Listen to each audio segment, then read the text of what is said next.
Hello all, welcome back to our channel.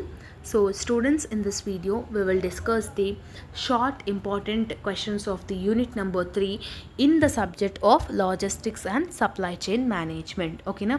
So long chadukunte automatically short vastayi, but short lo elanti type of questions adugutadu unit 3 nunchi anedi ee video lo cheppడం జరుగుతుంది. ఇందులో first and the foremost important question ఏంటంటే value chain. Okay na? So value chain or value chain analysis may be defined as analyzing the various activities of local firms, focal firms, and which overall supplyment ensures the delivered customers. ఇక్కడ ఏమని చెప్తున్నానంటే కస్టమర్స్కి ఏవైతే మనం delivery చేస్తున్నామో అది క్వాలిటీలో కానీ క్వాంటిటీలో కానీ లో ప్రైస్లో కానీ ఫీచర్స్ కానీ దాని యొక్క ఫ్లెక్సిబిలిటీ ఎలా ఉంది, దాని యొక్క డ్యూరబిలిటీ ఎలా ఉంది, ఇవన్నిటిని అనలైజ్ చేయడమే వాల్యూ చైన్ అనాలిసిస్ అని అంటాము. Got it. ఇందులో సెకండ్ ఇంపార్టెంట్ క్వశ్చన్ ఏంటి అంటే functions of supply chain management. ఇది మనం లాంగ్లో ఆల్రెడీ చదువుకొని ఉన్నాము. సప్లయర్ ఎక్కువ మంది మేనేజ్మెంట్ చేసుకోనికి ఉంటుంది, ఇన్వెంటరీ అనేది మనం మేనేజ్ చేసుకోనికి ఉంటుంది, డిస్ట్రిబ్యూషన్ మేనేజ్మెంట్ డిఫరెంట్ ప్లేసెస్లో మనం ఎలా డిస్ట్రిబ్యూట్ చేయాలనేది కూడా ఉంటుంది, ఛానల్ మేనేజ్మెంట్ అంటే మన ఇన్ఫర్మేషన్ని మన పబ్లిక్ డొమైన్స్లో ఎలా క్విక్గా తెలియజేసేటట్టుగా మనం పెడుతున్నాం అనేది కూడా ఇంపార్టెంట్. ఓకేనా. Next, what are the few challenges which is made by the supply chain.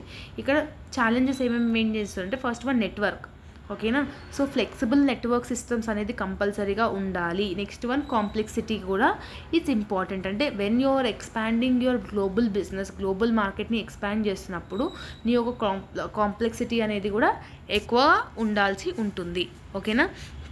Next one ఏంటి, డూప్లికేషన్ ఆఫ్ ఇన్వెంటరీ. స్టాక్ని డూప్లికేట్ చేయడం కానివ్వండి, which it leads to bull whip effect అని కూడా అనొచ్చు.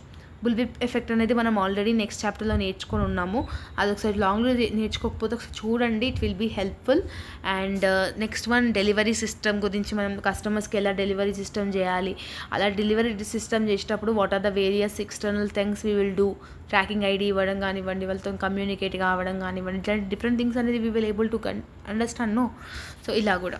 ఓకేనా. Next one, what are the 4 participants in the supply chain అంటున్నాడు. 4 participants ఎవరెవరు అంటే ఫస్ట్ వన్ కస్టమర్స్ ఉంటారు, ఓకే, రీటైలర్స్ ఉంటారు, హోల్సేలర్స్ ఉంటారు, మ్యానుఫ్యాక్చరర్స్ ఉంటారు.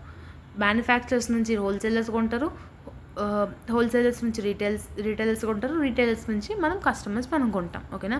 సో వీళ్ళ 4 లేకపోతే సప్లై చైన్ మేనేజ్మెంట్ అనేది ఉండదు. ఓకేనా. So this is all about the video. I hope that you have got clarity. If you having any further doubts, let me know in the comment section. All the very best. See all the next video. Bye bye everyone.